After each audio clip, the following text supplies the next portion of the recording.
Të nderuar qytetarë të qarkut Shkodër, ne kemi zgjedhur modelin e punës për kushtimit dhe rezultateve konkrete për çdo banor, në çdo lagje dhe fshat të këtij qarkut. Me mbështetjen tuaj, ne do ta çojmë Shkodër më tej, deri në të ardhmen më të mirë dhe më dinjitoze për të gjithë. Investimet në infrastrukturën rurale nuk janë me premtime boshe, por një realitet i prekshëm. Mbi 25 kilometra rrugë të ndërtuara dhe në proces pune në njësitë administrative, Rrethina, Gurizi, Ana e Malit, Dajq, Velipoj, Postrip, Bërdic, po u japin komuniteteve akses më të lehtë, kushte më të mira jetese dhe në lidhje më të shpejtë me qendrën e qytetit. Kilometra rrugësh rurale janë mirëmbajtur nga ndërmarrja e shërbimeve publike, për të siguruar që edhe infrastruktura ekzistuese të jetë funksionale dhe në shërbim të qytetarëve.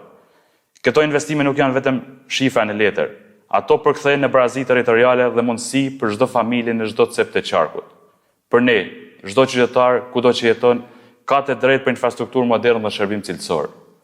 Po ashtu, në punë janë dy projekte mëdha, rruga Pjetrushi dhe rruga e Golemit, përfshirë ndërhyrjen e kanalizime dhe asfaltim të një sipërfaqe rreth 6.000 metra katror. Në total, vlera e investimit me financim të qeverisë shqiptare dhe Bashkisë Shkodër për zonat rurale ka lënë vlerën mbi 6 milion euro, një tregues i qartë për një zhvillim të barabartë, të qëndrueshëm dhe gjithëpërfshirës. Në Shkodër kemi nisur një transformim të madh. Nuk ka më kohë për të humbur me ankesa boshe dhe konflikte pa vlerë. Ta bëjmë bashkë hapin tjetër.